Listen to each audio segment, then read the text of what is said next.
the name of the game, dudes. Check it out at these rad stores.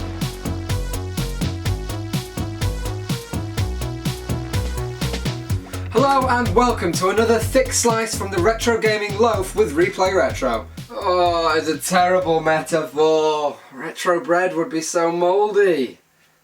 I'm Matt, and on this week's show, we look at how a team of hackers tried to save Atari from destruction as we take a glance at the 7800.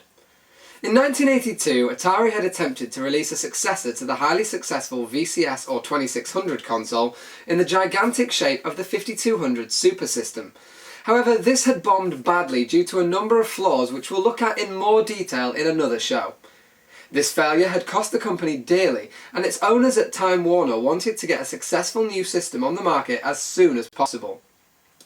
A year earlier, after a drawn-out legal battle, Warner had brought a team of students calling themselves General Computer on board at Atari as developers, to keep them out of trouble as they had been making modification chips for various arcade machines such as Missile Command and costing Atari money. This team had pretty much free rein to do whatever they wanted, just so long as they didn't affect Atari too much. But now they wanted to start work on a new console. After getting hold of a 5200 and taking it to pieces, this team were pretty sure they knew where Atari had gone wrong and how they could make sure it didn't happen to them. They knew their new system would have to be more powerful, yet at the same time simple to use, and that it needed to be backwards compatible with 2600 games. They built their new system around the tried and tested MOS Technologies 6502 processor and brought the 2600's TIA chip straight across for easy backwards compatibility. When combined with their new graphics chip called Maria, this would pay tribute to the popular liqueur Tia Maria, a hint perhaps to the team's student days. During the development, a Japanese company calling themselves Nintendo approached Atari with an offer. They wanted Atari's help to get their Famicom system into Western markets, and as such were willing to sell ready-made Famicom boards to sit inside Atari cases for a very reasonable price. Had this deal been successful, we might have seen the Atari Entertainment System resurrect console gaming in the mid-80s, rather than the grey box we all know and love. But while many Atari engineers and developers felt the deal was far too good to pass up, Warner outranked all management at Atari, and their special relationship with General Computer delayed the deal with Nintendo, giving the young team more time to work the bugs out of the Maria chip, which in the end required an almost total redesign, leading to the creation of the Maria 2. Meanwhile, Atari and Nintendo were discussing designs for the US version of the Famicom, as well as an adapter for backwards compatibility with 2600 games, but no actual deal had yet been drawn up. These repeated delays, as well as the increasingly public financial problems of Atari, eventually led to Nintendo walking away from the deal, leaving General Computer's 7800 system as Atari's only option. By this time, work on Maria 2 was finished, and the end result gave the 7800 the ability to display far more colours and sprites simultaneously than any of its competitors, including the Famicom, allowing for more detailed games such as Basket Brawl. However, despite its advanced graphics abilities, the system relied entirely on the 2600's TIA chip for sound, leaving this powerful mid-80s machine stuck with 70s audio technology. Regardless of this, the system was ready for a trial launch, and in 1984 a few thousand units were released with the new Pro Line joystick and built-in Asteroids game. Initially impressive arcade-based launch titles included Pole Position 2 and Miss Pac-Man, but without any real marketing attempt by Atari, the trial launch passed by fairly unnoticed, and it wouldn't be until 1986 that the system would re-emerge. But before we take a look at that, let's take a look at the system itself and just a few of the games. So here we are with the 7800 system itself. Only one case version of these was produced, unlike with the 2600, so they should all look like this.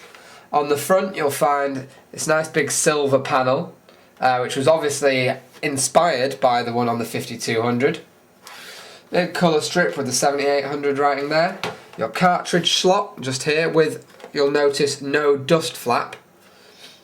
It's quite weird that they wouldn't include a dust flap, as they didn't include a dust protector on the cartridges either, whereas, for example, the 5200 ones did have it on the cartridge, so they were probably, you know, one or the other, but on the 7800, neither. You also have your power button and your power LED, pause button on the console, select button and reset buttons. For some games, select and reset are used as actual controls, and for others they're just used to select options or indeed to reset the game. On the front of the unit, find your two controller ports, your standard 9-pin ports like you'll find on many Sega and Atari consoles, as well as those from a few other manufacturers. These two switches have various functions. They can be difficulty, or they can actually be game controls. In Tower Toppler, for example, a game we'll look at later, flicking this switch to the left is a level select. So the game will just scroll through the levels and will stop scrolling when you switch back to the right. Almost like a cheat to some extent.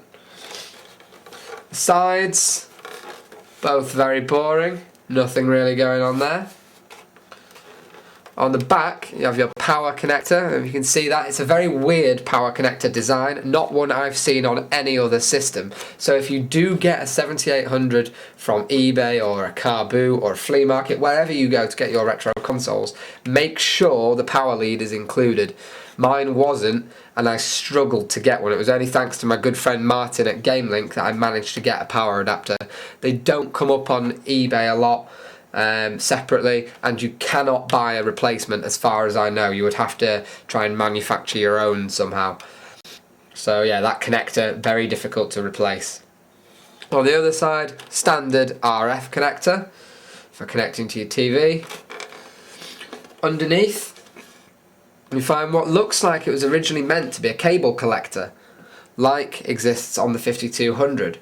But as you can see, there are no hard wires on this system, so that is kind of unnecessary. And as you'd expect, your label saying what this is: model 7800, PAL, and a serial number. Looking at the controls, you have two options for controller. In the US, you will have seen this system. This is the ProLine joystick controller. Very nice controller, very comfortable to hold. Both buttons are different, they do different functions in most games, although obviously if the game only uses one button, then both will do the same. Very, very easy to get to, these buttons, very easy to use.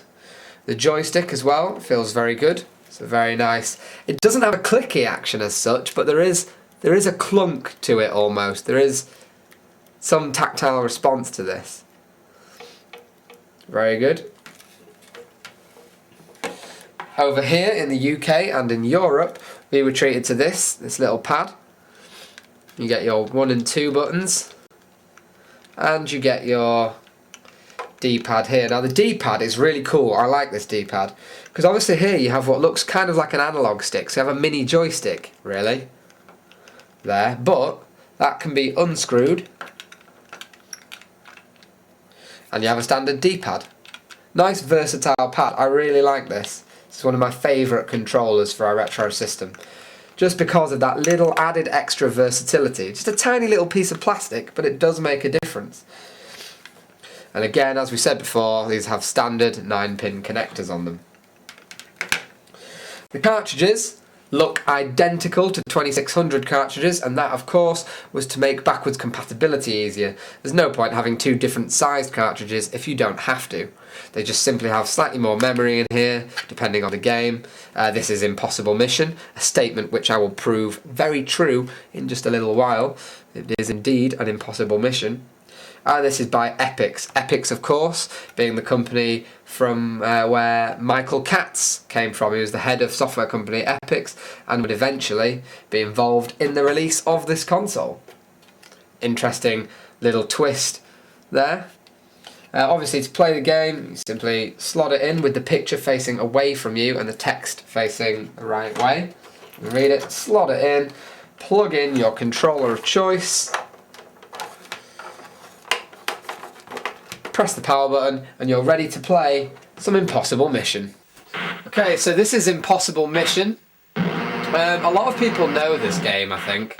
I don't, and I have little to no idea what's going on. Seems to be lots of things trying to kill me. I don't seem to have a weapon. I have collected these puzzle pieces. Don't know what I'm supposed to do with those. There's a phone here, I can ring things. There's a very literal pause button, I quite like that. Anywho, and there's all these lifts, and as you can see from the map, this place, wherever I am, goes on forever. But yeah, if I could find a gun or something to kill robots with, that would be really nice. Oh, balls. I fall into oblivion quite a lot. I've done that a few... Okay, that wasn't my fault. Don't game over me. Is there a game over? I have lost so many lives. Is there no game over to this game? It's got to be down there. Whatever is going on, it must be in here. Because like all the other rooms, I can't get anything in. Hello? Oh, ball sack! Right, leaving this room. Back into the lift. Graphically, I really like this game. The sound does let it down, but as we've already discussed, it's a 70s sound chip. I have no idea what's going on in this room. I've done this a few times and what?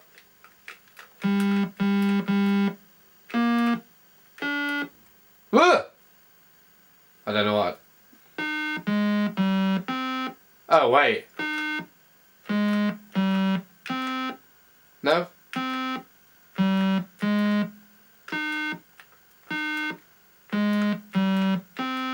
I have no idea. I did something, but I don't know what it was.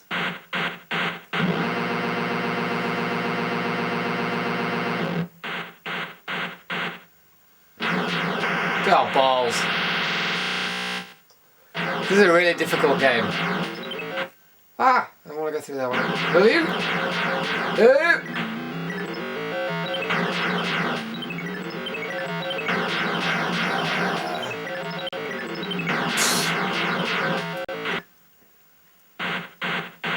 I have no idea what is going on in this game. Oh, nuggets! There's these computers as well I can apparently use to disable the robots. But Oh, I have a password! Where did I get a password from? I didn't have a password a minute ago. None of these things were working. Ha-boom! Ha-boom! In your house, searching yo shit. What, is that it? How do I get to the bottom floor? Balls! What does the...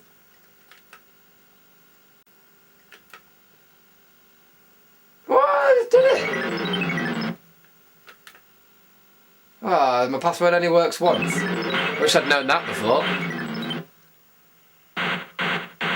So yeah, this is an impossible mission, and it does show off the 7800's abilities quite well. I don't know whether this is better or worse than an NES game, really.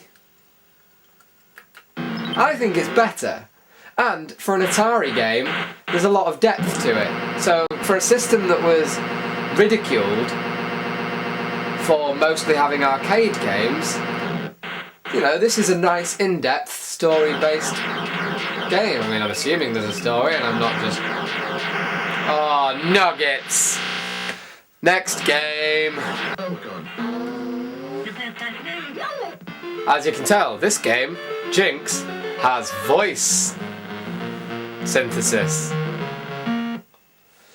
Actually, this game does use that cheap sound chip quite well.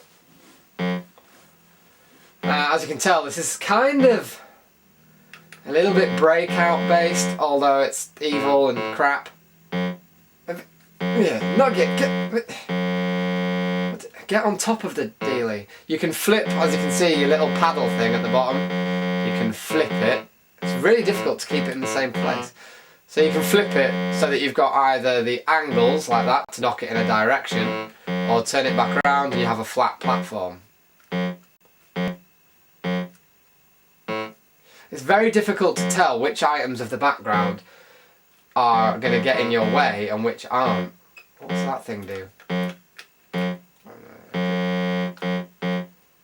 So for example, some of these little things in the background, like that thing I'm stuck on now, actually do get in your way and make the game tedious and annoying.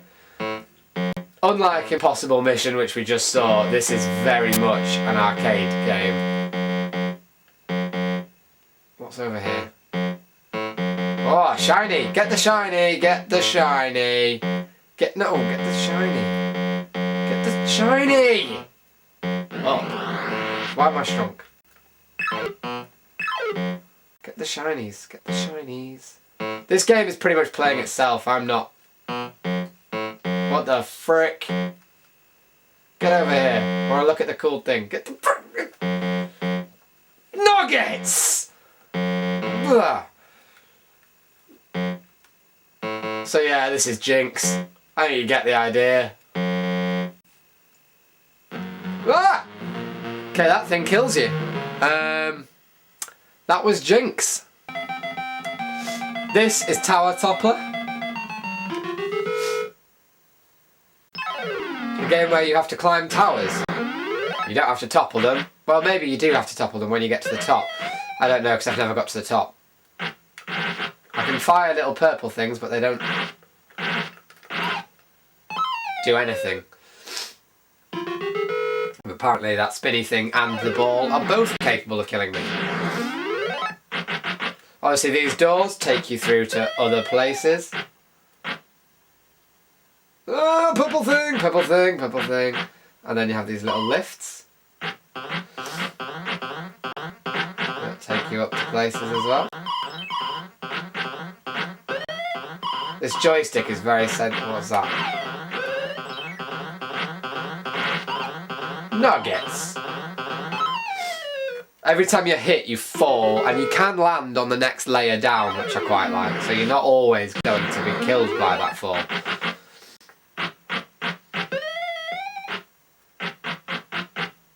I really like this game. It is mind-bendingly addictive, even though I am terrible at it. Like I am terrible at all games.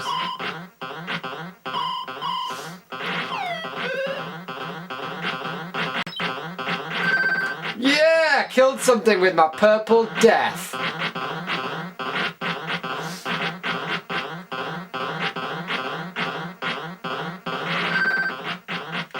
Killed something else with purple death. I killed a purple thing with purple death.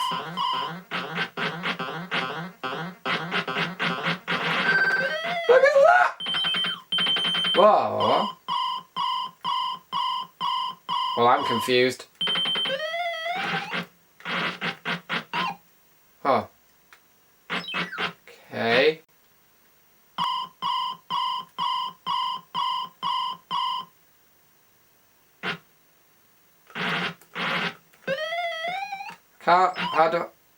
Can't really get past the thingy.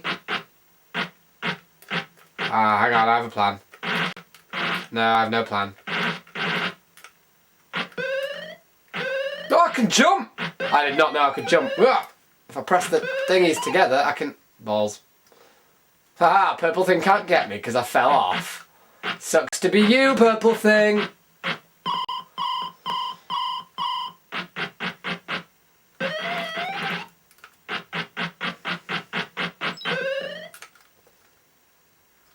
What the hell? Anyway, you get the idea again. That was Tower Toppler. Shortly after the trial release, Warner decided it was time to offload Atari, and the company was bought by the former founder of Commodore International, Jack Tramel, who had recently found himself kicked out of his own company because of his unscrupulous business tactics. It was no secret that Tramel wasn't interested in video games, and he only wanted Atari for its name and distribution channels, which he would use to launch a new line of computers. With this in mind, he shelved the 7800 and began work on the Atari ST to compete with the Commodore Amiga. And in 1985, the two would go head to head. So, who won? Well, the real answer is that neither of them won, as at the same time Nintendo brought console gaming back with the release of the system they had previously offered Atari. The Nintendo Entertainment System went on to become a phenomenal success, and realising this, Tramel decides he has to get Atari back into video games, bringing Epic's software company boss Michael Katz on board to help. They dust off the 7800 and re-release it in 1986 alongside a stripped-down version of the 2600 called the 2600 Junior. For the European market, Atari even released the 2-year-old 7800 console with a control pad similar to that of the Nintendo Entertainment System. But it was all too little too late, and while the 7800 received some impressive conversions, including the Tomcat simulator, most of its games were simple arcade ports, and the world just wasn't impressed by Dig Dug and Gallagher anymore. Not now that it had the likes of Super Mario and Zelda bringing more in-depth and story-driven gameplay to the table. Simply put, the 7800 had no killer app. Nothing to give it an advantage over the NES, despite its superior graphics capabilities. And to make matters worse, Nintendo had locked down the leading developers, freezing out Atari from the best games, just as they would try to do with Sega in the future. While the console saw respectable sales, it wasn't enough to be the saviour it was meant to be, and Atari could limp on no longer. In 1991, production of the 7800 ended. Tramel sold the company, and nowadays only the name survives. While we'll never really know what might have been, it's likely that if the 7800 had hit the market with a full launch before the NES, or if it had been developed instead of the 5200, it could have become a highly successful machine, thanks to its impressive graphics chip, and the video game market of today could well be a totally different place. But instead, this important landmark in video game history faded into forgotten obscurity. Sadly, that's all we've really got time for this week. But don't forget to keep in touch with the show via Twitter, and join me again next time for more terrible metaphors. Only on Replay Retro.